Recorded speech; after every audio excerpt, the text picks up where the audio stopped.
Yeah, I'm still doing these reactions very quickly. I just came back from doing two different episodes of WandaVision, and now we're back to a certain favorite of mine, Babish.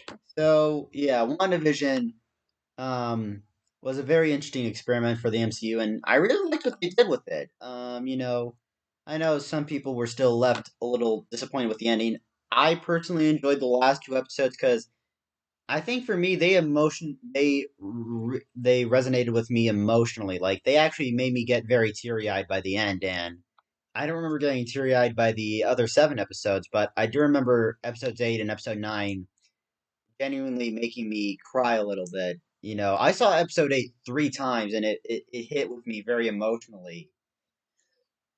That ending there, you know, and episode 9 and spoilers for the show Wanda when Wanda and Vision are saying their goodbyes, and when the fake Vision technically when he gets his, the tear, that makes me very sad. Where we kind of see that sort of human transition to Vision, where Vision probably understood what it meant to be human.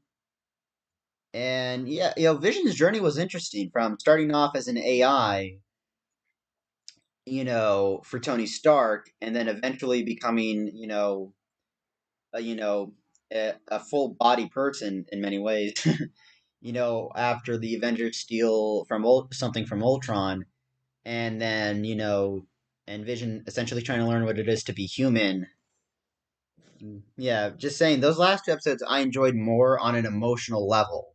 That to me is what is important. The emotion, that the show brings to me, and yeah. But anyways, enough about that. But we're still on WandaVision, so apparently after the show ended, Andrew, Andrew or Babish, did a video on the dinner, and this is from episode 1, and I think it's the stuff that Agnes was giving telling Wanda this is what you should make, which essentially is a 50s TV dinner, I think.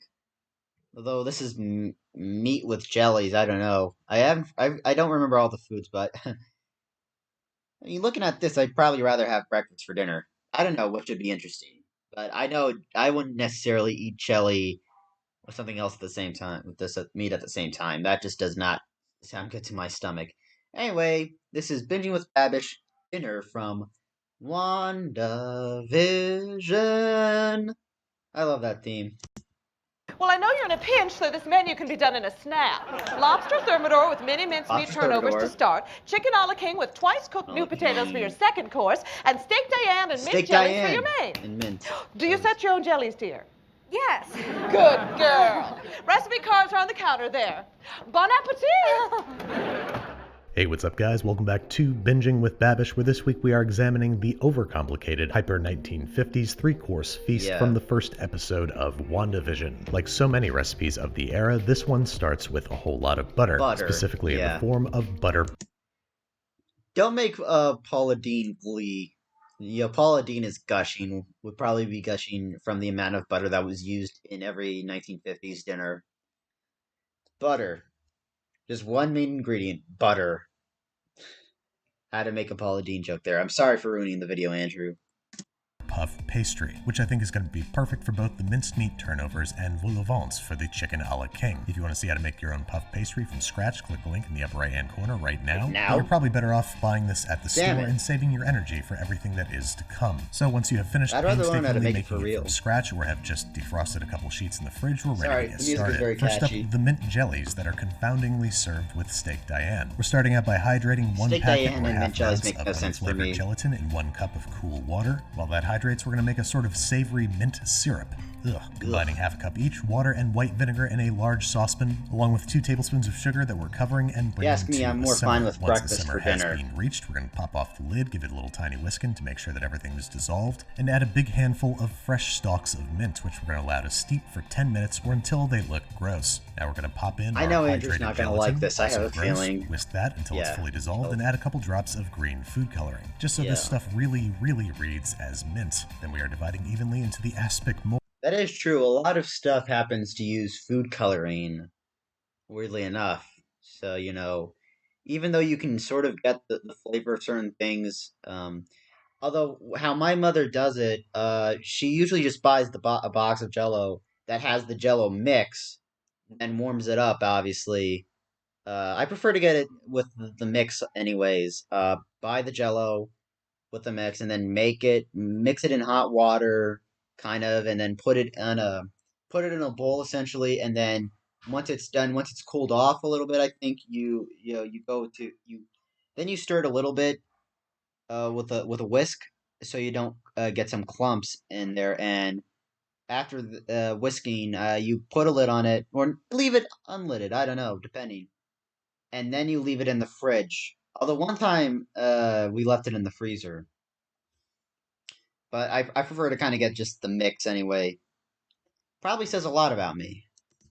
Molds of our choice and refrigerating for at least 4 hours. Already, if you were trying to prepare this meal last minute like Wanda, you'd be in a lot of trouble. Next up, something that can be made ahead and chilled until ready to serve is the chicken a la king, which I was very surprised to find out is pretty much just chicken pot pie filling with the addition of some pickled peppers. So I'm browning up 2 large chicken breasts and a couple tablespoons of oil, wiping the pan clean, adding 2 tablespoons of butter, and sauteing 8 ounces of white button mushrooms thinly sliced. But first, I'm lightly salting them, which is going to help draw out their moisture during their roughly 8-minute cook time. Once the moisture has evaporated and they're starting to brown, I'm adding in 1 small chopped onion and a couple stalks of finely chopped celery, which I'm going to saute together for about 3 minutes. Then I'm adding an additional 2 tablespoons of unsalted butter, letting that melt, then sprinkling a 1/4 cup of all-purpose flour over everybody, mixing and cooking for about 1 minute until the raw flour smell has abated, then adding a 1/4 cup of dry white wine and slowly adding a little bit at a time 2 cups of high-quality chicken stock. Adding a little bit at a time and stirring constantly is going to help prevent lumps. Then over medium-high heat, we are bringing this guy up to a rolling simmer and adding the chicken back to the hot tub along with any accumulated juices. Then we're simmering to You don't know why I'm secretly jamming is because the music that Andrew uses on the show, the soundtracks are real catchy, including this one, which I think is called XXV or XXY. It's his most catchiest one, so that's why I'm kind of just jamming it to it here. I don't know if you can see my hands jamming to it, but you know what? You're also jamming it too. You were jamming to it too. You were jamming to the music too. Don't lie to me. I know you.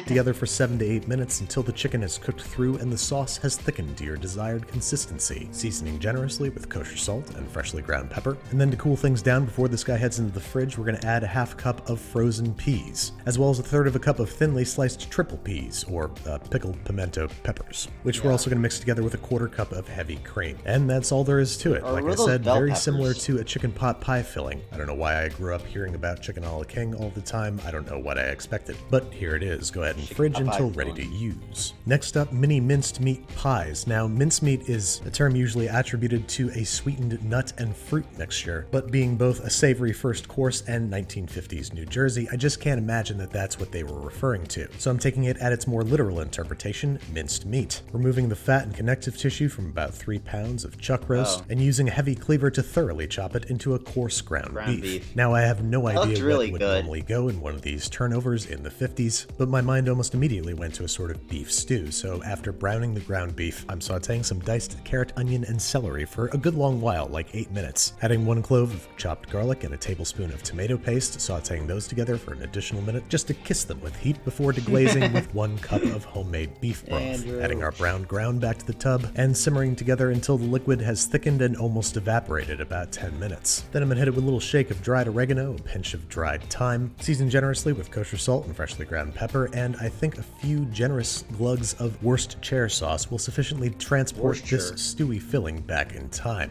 Now we just gotta let this cool completely and move on to the last element of this meal that we can make ahead of time, that being lobster thermador. I've got 4 small lobster tails that I boiled for about 5 to 6 minutes before shocking. I sort of have a bit of an allergic reaction to fish.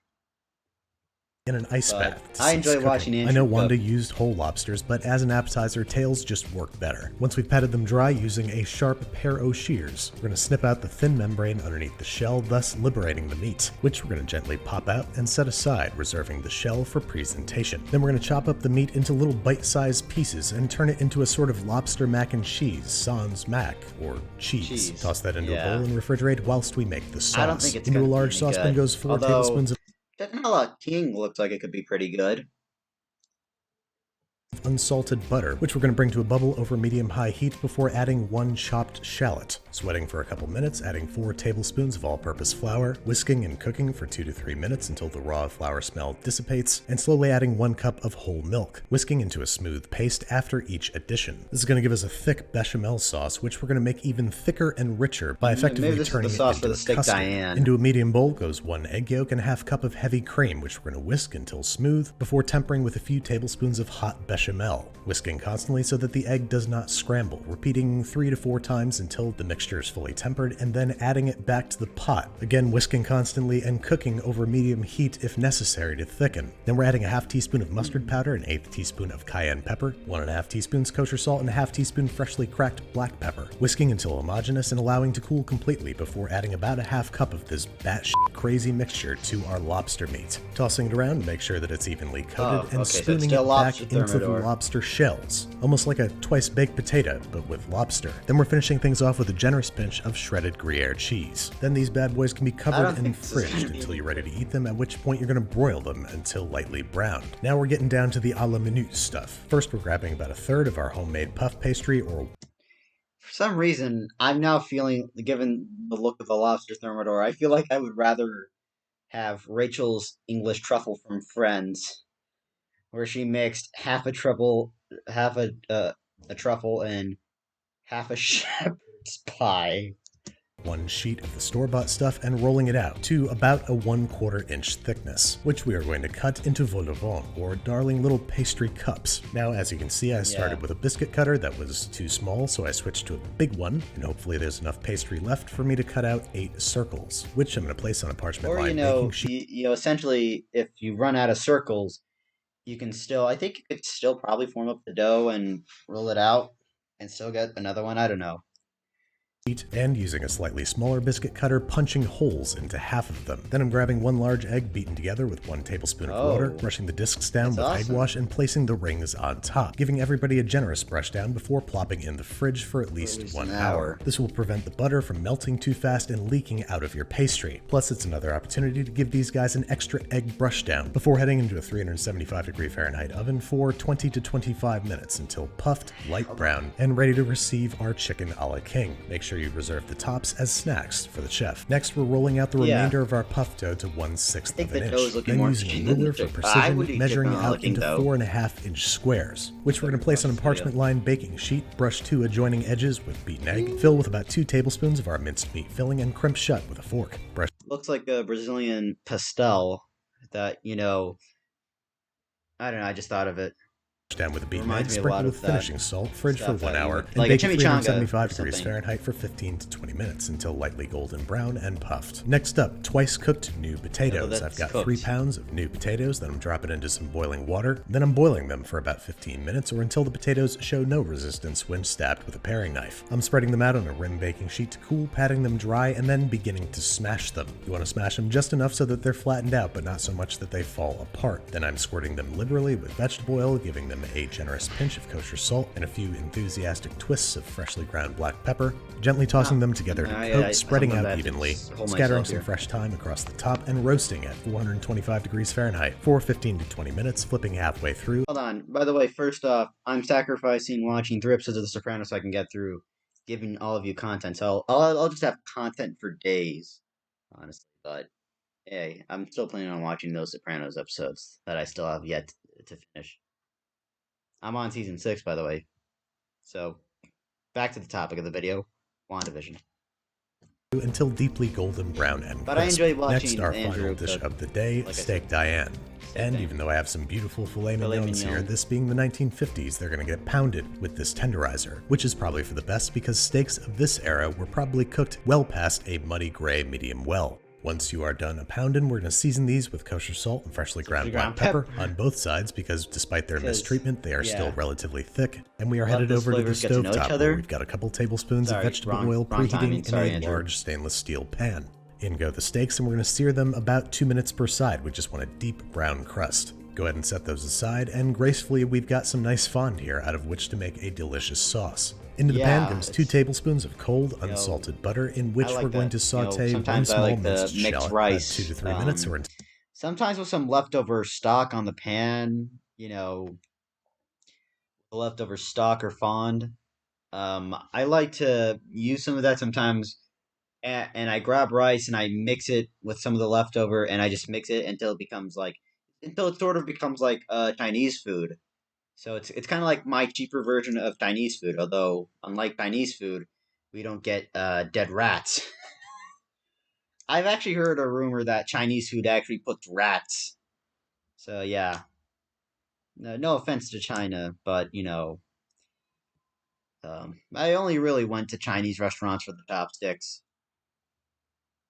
But yeah, I kind of like that idea of making my own Chinese food essentially by mixing the leftover stock, mixing some leftover fond, in the pan, like by like somehow taking out if there's like some chicken or some meat there. It's still there, but like I still use the pan and I mix it up. Something I thought you'd all want to know. Until soft and lightly browned. And then folks back in the 1950s loved flambe, so we are adding 1/4 cup of cognac far away from the flame, allowing it to evaporate a little bit, and then bringing it back over to the stovetop, tipping it for ignition. I said ignition. Ignition. Incendio.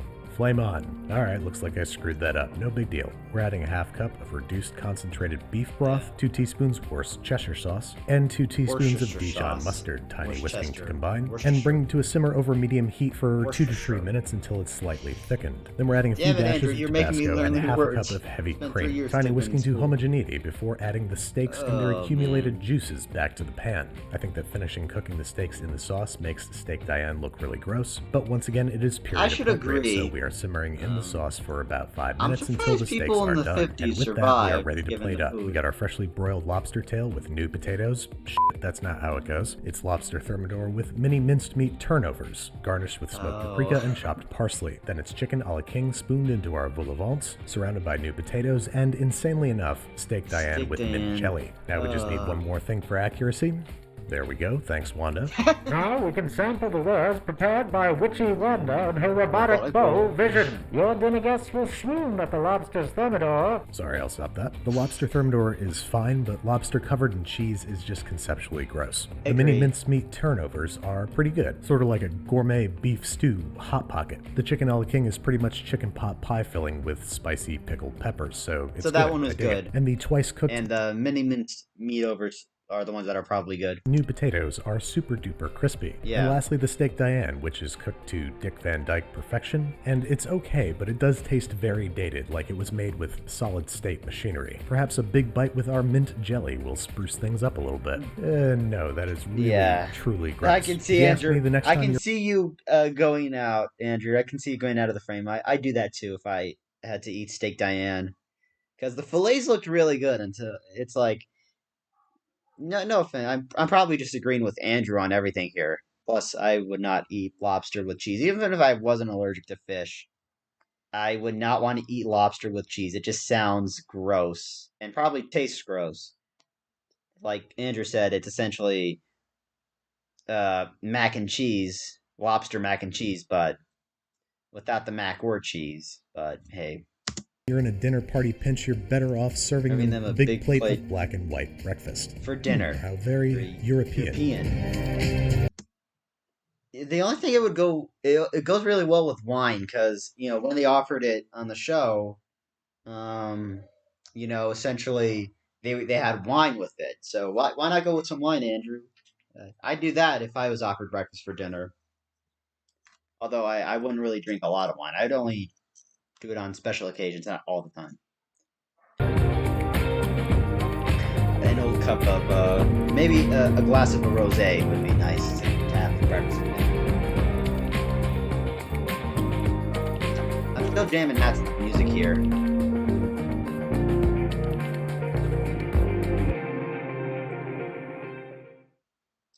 Alright, well, anyway, I'm pausing here, by the way, so, sorry, you weren't supposed to see that. That was my next video, which is a Zach King video, but it's because I like jamming out to that music there. Oh, Real Rejects have beat me to a trailer reaction. So yeah, I practically agree.